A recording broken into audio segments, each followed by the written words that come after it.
Et comme prévu, comme entendu, encore une action à l'américaine. Les États-Unis vont coopérer avec l'Union européenne pour renforcer les sanctions économiques contre la Russie en raison de son rôle dans le regain de violence dans l'Est rebelle pro-russe de l'Ukraine. C'est ce qu'a déclaré aujourd'hui à Kiev le secrétaire américain au Trésor Jack Lew. Hier, l'Union européenne n'avait pas annoncé qu'elle envisageait de nouvelles sanctions contre Moscou, déjà lourdement frappé, dont la note de la dette souveraine vient d'être baissée à la catégorie spéculative. Kiev et l'Occident accusent toujours Moscou d'aider militairement les séparatistes et d'avoir déployé ses troupes régulières dans l'est du pays. La Russie nie toute implication directe dans ce conflit qui a fait plus de 6 000 morts et 9 mois.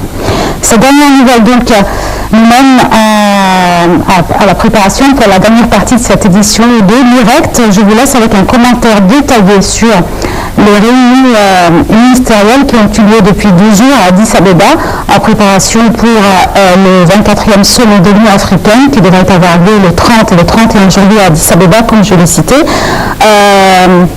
La présidente de la Commission de l'Union africaine, Dlamini Zuma, a inauguré donc hier les travaux de la 26e session ordinaire des ministres du Conseil exécutif des ministres des Affaires étrangères pour préparer donc ce sommet. L'Égypte, bien sûr, sera représentée par son chef d'État, Abdel Fattah el-Sisi, et déjà le ministre des Affaires étrangères, Samir Chokri, est arrivé à Addis Abeba pour assister aux réunions ministérielles.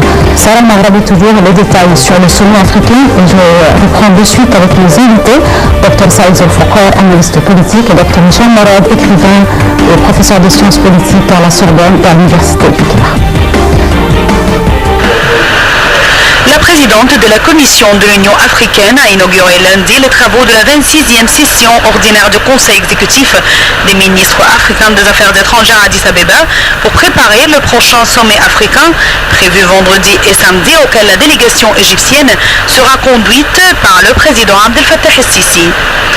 Plusieurs sujets de haute importance en plus de ceux connexes au thème du sommet pourraient être discutés par les dirigeants africains car le continent est confronté à de nombreux défis tels que le virus Ebola, le terrorisme, les élections, la paix et la sécurité, la corruption, l'emploi et la gouvernance. La délégation égyptienne sera conduite par le président Abdel Fattah el-Sisi. Lors de cette visite, le chef de l'État s'entretiendra avec des dirigeants africains en marge du sommet au sujet des moyens de renforcer la coopération bilatérale. Le ministre des Affaires étrangères, Samir Chokri, arrivé antérieurement à Addis Abeba, représentait l'Égypte aux réunions ministérielles. Lundi, le ministre des Affaires étrangères s'est entretenu avec son homologue éthiopien, Tedros Adhanom. M. Chokri a échangé des vues avec ses pairs africains au sujet des questions à l'ordre du jour de cette réunion ministérielle, lequel a été approuvé.